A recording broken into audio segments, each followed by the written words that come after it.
ladies and gentlemen, I am Storm Maverick with the final edition since I taught you how to produce, taught you how to line up the patterns, taught you how to level up, taught you how to compress, taught you how to equalize, taught you how to use Audacity for fading in, fading out certain parts in the middle of the song, taught you how to use Virtual DJ to even read the BP, not just to use it as a DJing tool, but to read the BPMs or the tempo, beats per minute, on acapella parts, so you can make remixes or just make remixes in general, because it's very important to know the tempo.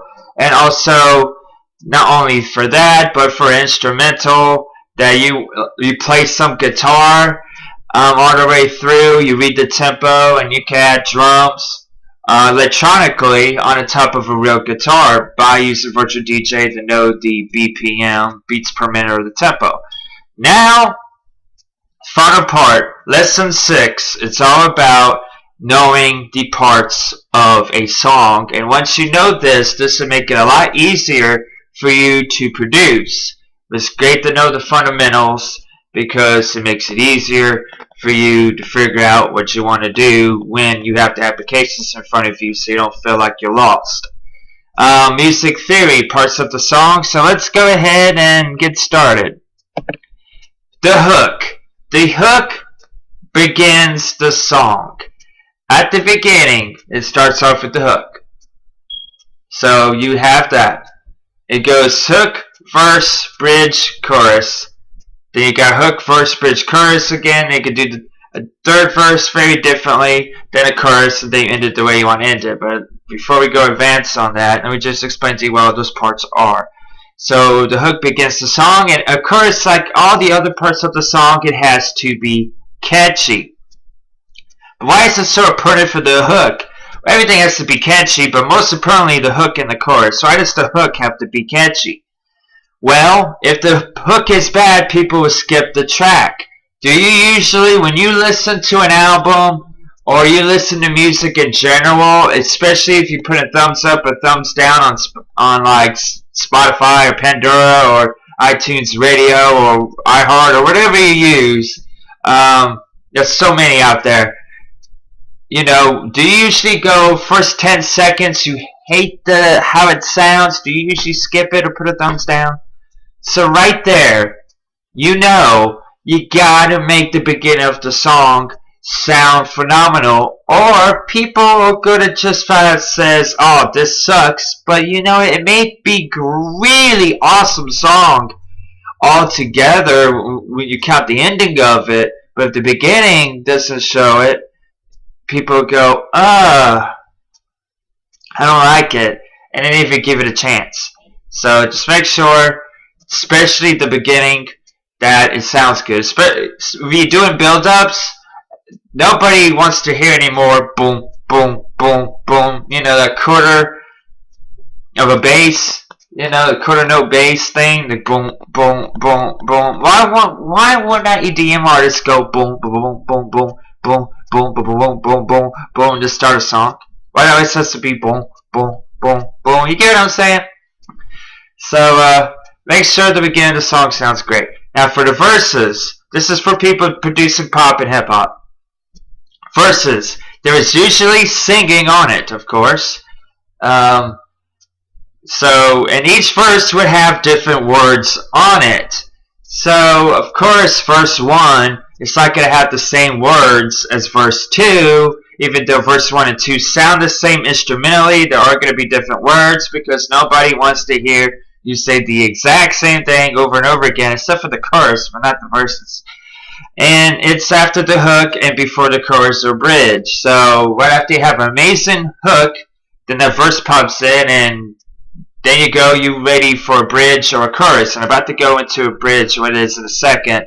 An instrumental would be easy to sing or rap on it. Always make sure for the parts that have words that it's easy to put the vocal tracks on, that it doesn't sound chaotic when you add words to it. Alright, the next slide. The bridge. This part is basically a bridge to help hook the verses with the chorus.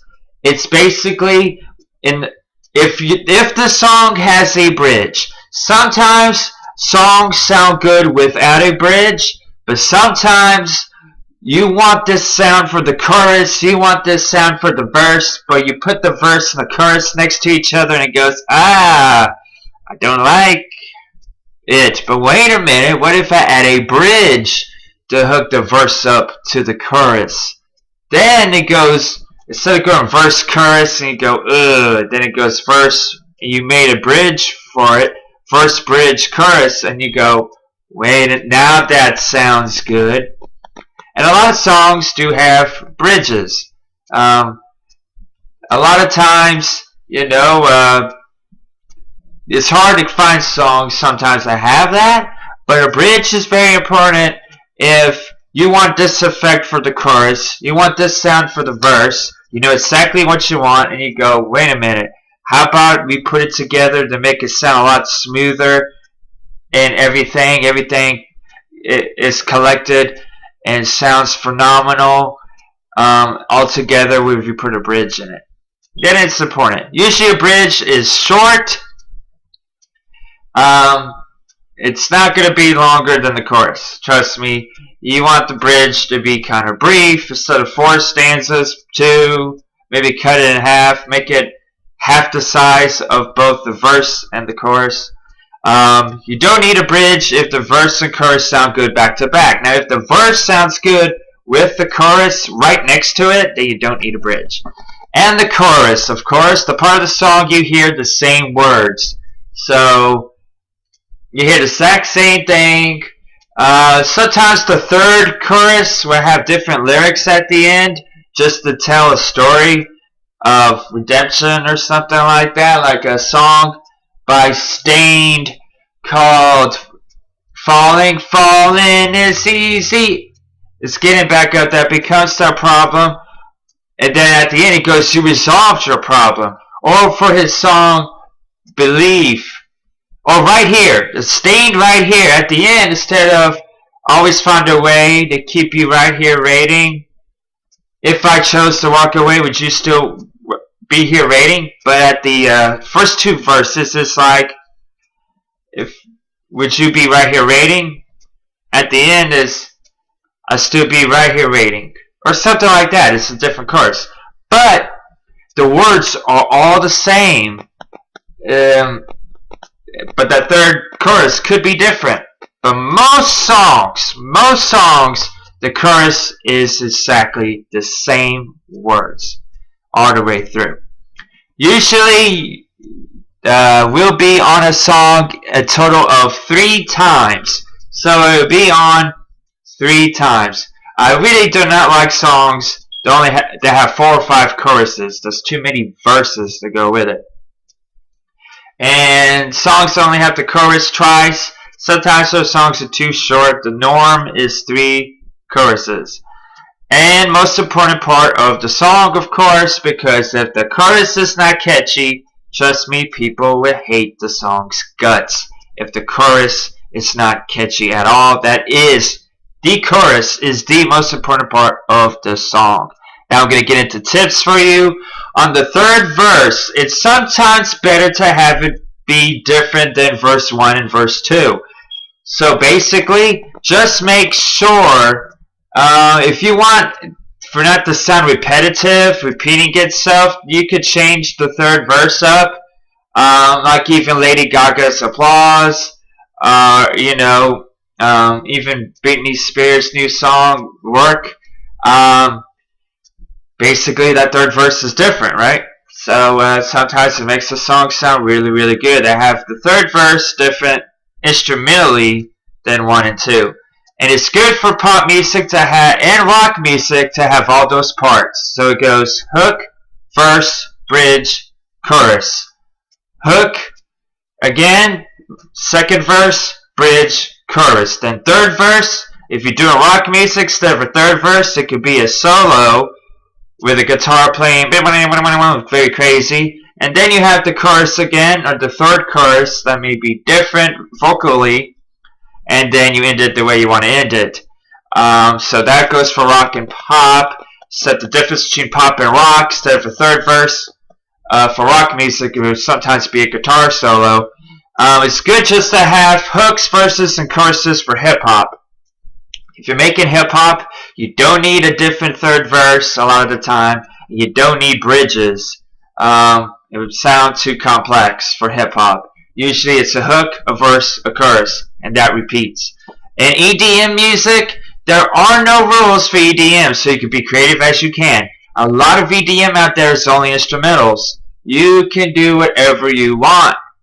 And, you know, it builds up and drop and have a sound a certain way, and then you go ahead and after the drop you go ahead and slow it down and then speed it back up. Whatever you want to do, as long as it sounds good. And usually you have to be your toughest critic when it comes to EDM music, because you have to take all of it to heart, and that's how you get better as an EDM artist, especially if there's really, you could do whatever you want. Now you can even produce EDM music as pop if you want. People would sound too much like pop or hip hop.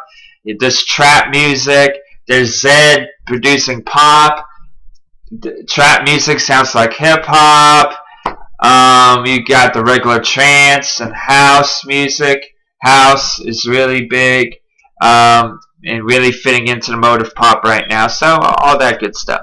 And by the way, at the end, that's all I have to say, and that's all you really need to know. If you miss any of the videos, lessons 1 through 6, this is lesson 6, go ahead and watch all of them, and after you master everything I taught you, you will be a great music producer, knowing what to do.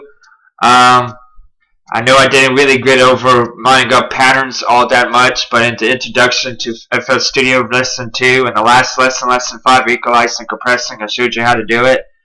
You knowing what I just taught you just now about parts of the song, you should be able to put it all together and make a song. So work away. Anyways, thank you so much for watching, and I hope all of you have an amazing day. Now start making some music. Take care.